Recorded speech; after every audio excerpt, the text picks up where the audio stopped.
Get some of these ground out pieces. Ow! Oh, hey everyone. Griever here.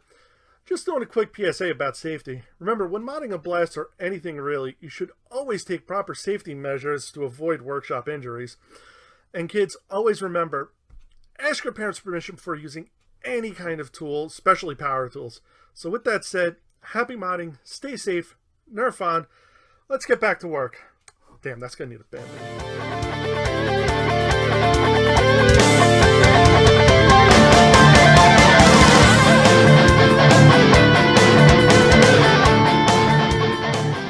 What's up, YouTube? Griever here, and welcome back to Basics. In this series, and yes, it is going to be a series on the way at least I do paint jobs on my Nerf blasters. I'm going to be doing a 3-part series in this, and first episode, this one, is going to basically be a how-to and what you kind of need episode. So kind of very similar to my very first episode of Back to Basics of what you need for Nerf modding.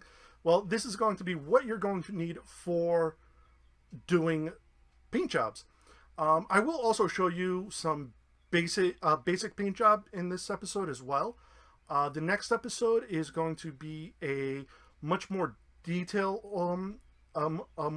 paint job episode where I'm going to be customizing a hammer shot to kind of, I guess you can say, be a companion to my Reaver rough cut.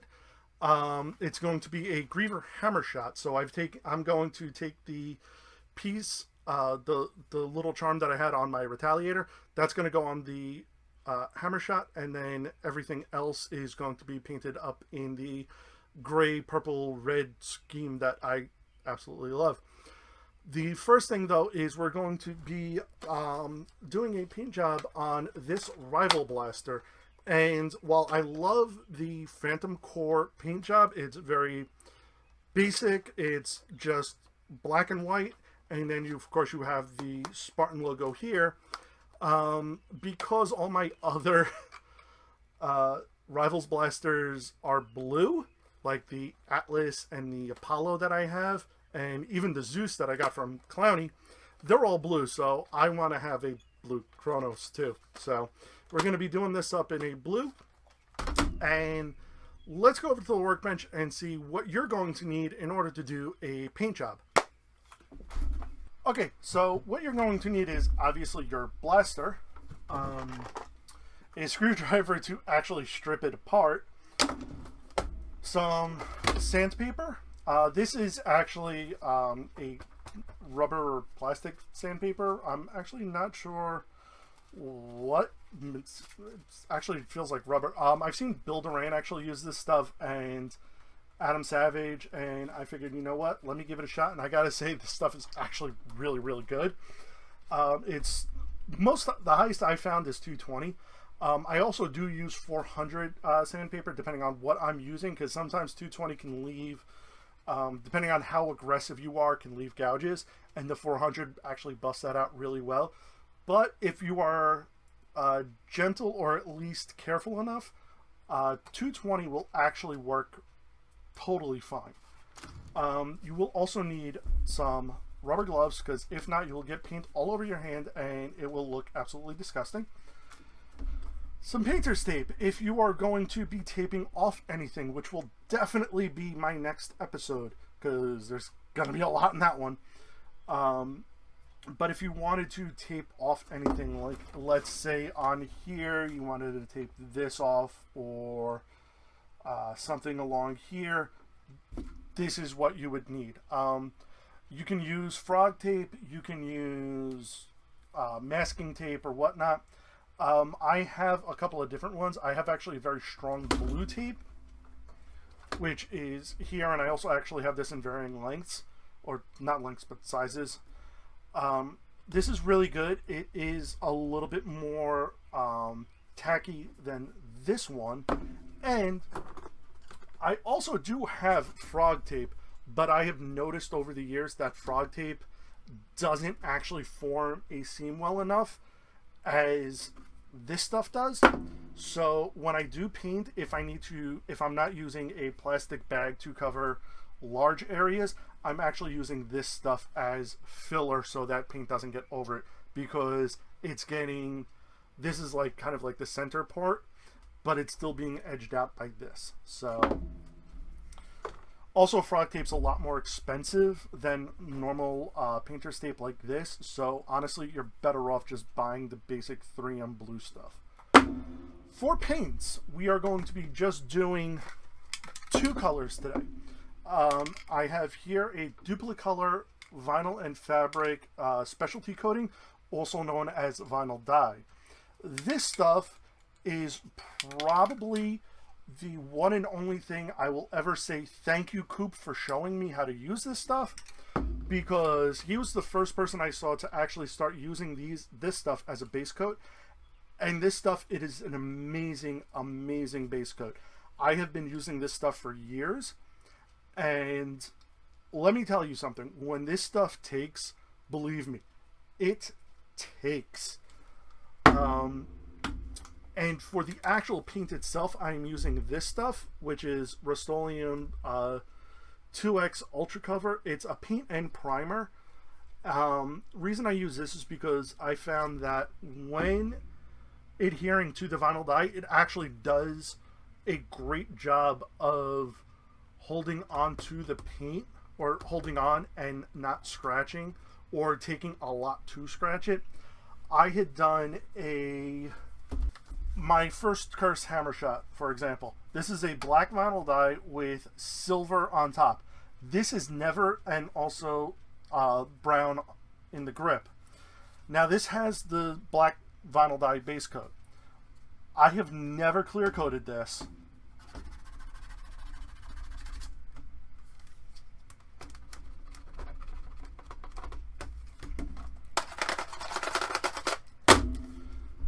Nothing is coming off of it.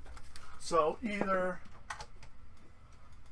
I have amazing luck with this stuff, or a vinyl dye base coat actually gives you a better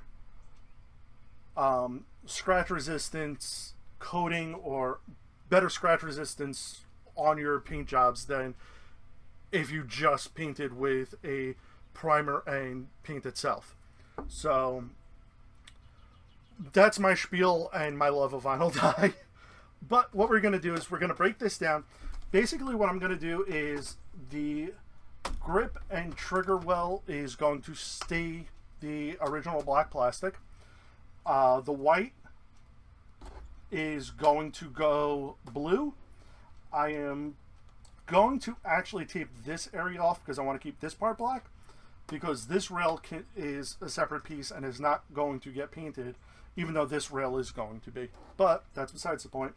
So I'm going to field strip this, or I'm going to strip this down. I may do a light sanding because I have a very strong feeling this, the rival stuff here is going to cause a problem. But also, you may want to do light sanding anyway, just to give the vinyl dye a better surface to actually adhere to. Because when this stuff adheres, it adheres. But you also have to remember, it's still technically a spray paint. So if it doesn't take, it's going to flake off like any other spray paint. So I'm going to just real quick off camera break this down, and then I'll show you the techniques I use for light sanding anyway. Okay, so just a quick note here. Now, I never actually had mentioned prior, if you're going to be taping stuff off, you're going to want something to actually cut said tape with, or shape it off into different ways or whatnot. You would probably want either an X-Acto knife, or possibly another kind of razor blade. For this, we're not going to be needing that. For the next the hammer shot project, we will definitely need it. But in regards to this one, I was actually able to just tape this off, which is really the only thing I am going to be taping off, very easily, just tearing off the tape and just using the edges as the flat. So It's not terribly difficult to do. As long as you're careful with it, you'll be totally fine. Okay, so now that everything is a complete and utter mess, let's sand. Alright, so what I'm going to do is now I'm going to take my board, go set up my little paint area, and you will see a different angle now. Okay, so I have my board set up to do the painting on, and this is just I want to say a half-inch piece of MDF that I had scrapped out. As you can see, it's had a lot of work done on it. But the reason I use the MDF as opposed to cardboard is, one, I can put the MDF up high, like on, say, my garbage can, rather than have to lay it down onto the driveway. So it makes it a little easier. Plus, also, it's higher up, so I'm able to work on it a little closer. But really, that's about it. So I got the vinyl dye here, and I'll just move that out of the way. And now, I know I said to use gloves to make sure you don't get schmutz all over your hand. Yes, this glove is not, or this hand is not gloved. This hand is, though, and this is going to basically be the hand I would be using if, like, let's say I wanted to pick this up and hold it in a way so that I could get into, like, this area, or once the top is done, hold it like this so I can get the back end of it. Same thing on here. So that is why this hand is gloved. As long as you're careful, you really don't need to glove both hands. If you want to, definitely go ahead. I would recommend it if you are worried about that. But let's get on to painting. Again, shaking. Sorry for the shaky cam. And light strokes or light mists, pass it over. You don't want to cover everything in one shot. Do a couple of different passes, and this way you're getting a nice coat over everything. All right.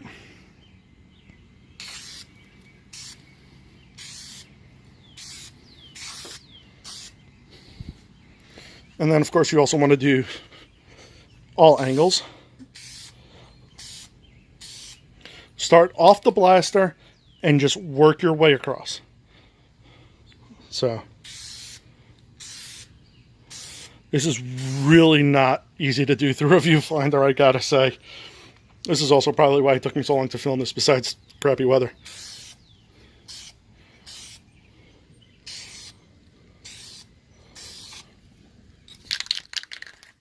Another good thing is vinyl dye actually does set pretty quick. So I'm actually going to let that sit and seal up, and then I'll probably put another couple of and then I'll put another coat on. So that you probably won't see, but that's kind of basic techniques right now.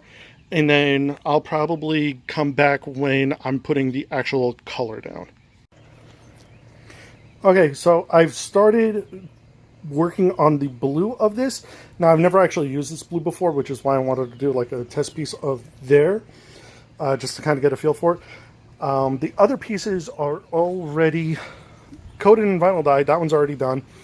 And like I said, this stuff dries really quick. I just finished spraying this like not even like 5 minutes ago, and it's already dry to the touch. This is why I told you to wear gloves.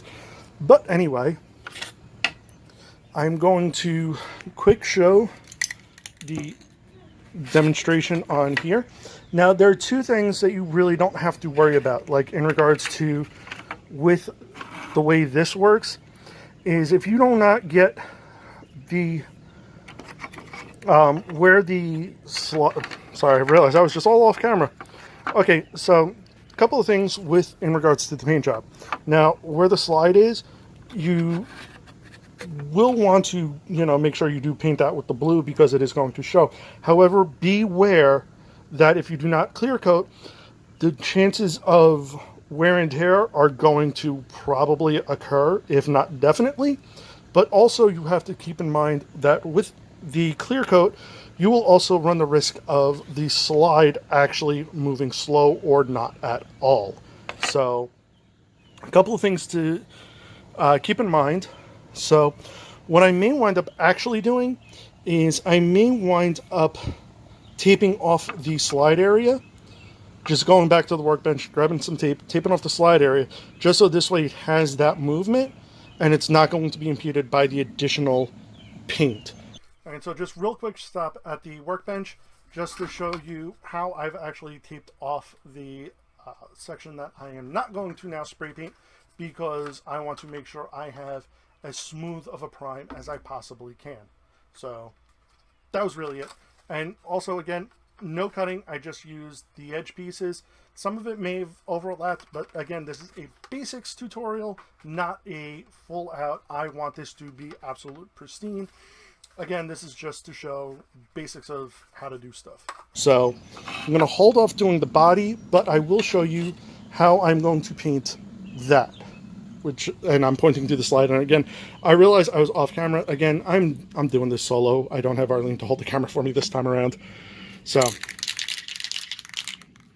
and again, remember, start off your actual intended target and move on to it.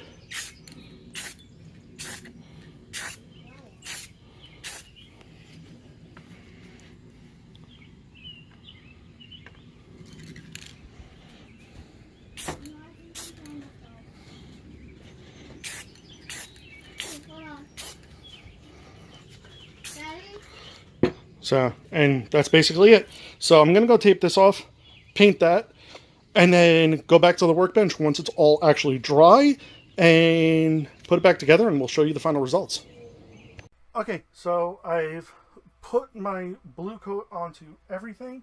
Now, I kind of did this on purposeful accident. You can see here I was very light on my coats, and everything is taking pretty well, and I'm very happy with that. This side, on the other hand, I was a little bit heavy-handed, and you can see where like the paint pooled and is drippy a little bit and such. So that's something you definitely don't want to do, and I realize I was screaming into the microphone. I apologize. But those are kind of like the do's and do nots. This is why I say light coats, do multiple passes. If not, you're going to get pools like that, and that turns into a bad time. So remember, the light coats, everything will come through pretty damn nice. Like this. I really got to get that battery backup replaced. And this will still come out pretty nice. But again, like I said, it's just a little heavy-handed. Not too thrilled with it, but again, basics. This is going to take a while to dry. While this stuff is great to use, it does take a bit longer than normal to dry. Remember how I said before the vinyl dye dried in like 5 minutes? This is definitely going to take a while. I have a couple of things I have to actually go take care of, and hopefully by the time all that is said and done, this will be dry enough so that I can actually touch without leaving a fingerprint on it. You may need to leave it a day or so, tops. Okay, so we're about 24 hours removed since I finished the paint job, and here is now my blue Chronos to go with my blue Zeus, my blue Atlas, and my blue Apollo, even though I've actually kind of killed my Apollo, but that's besides the point. The paint job came out really well. Like I said, I let this sit for about 24 hours after I was done. The paint took, and as you can see, it's holding really, really well. It still can actually take impressions if you push down on it. Like when I was putting this together, I had put it on this little foam. It's actually supposed to be kind of like a resting mat for hot dishes, but I got this at the dollar store. It's cheap. It's really good if you don't want your paint jobs rubbing up against like your workbench or your cutting boards or anything like that. So makes it really good to kind of protect the paint jobs. But I did let it sit for 24 hours, so now everything has adhered really well, and I gotta say I am pretty pleased with it. Now, because I did not take as much care in making sure everything was sealed off as well as I normally would, just because, again, I wanted to show you all the basics of this. So you can see here, some of the paint did bleed through. It's nothing major, but, you know, it is something. And just knocking stuff over with my foot. And as you can see here, still totally works fine. It's, well, at least as much as the as it did prior to it. I did leave out a couple of things, like not a whole lot of stuff, but some stuff. A lot of it is just locks and that stupid slide piece in the backyard. Really don't understand it and like it, but I did actually put the trigger lock back in, so that's still working. And of course the door cover. Overall, I'm happy with it, and hopefully you all learned something. So next episode is going to be me working on a hammer shot to make it hopefully really cool and Reaver-esque. The third part will be an actual prop build, and I know what I want to do. I still need a couple of more things for it, so part 3 in this series may take a little bit longer to actually get to you, but the part 2 of this is actually mostly done, so you will be getting that sooner than later, just to see a more detailed paint job.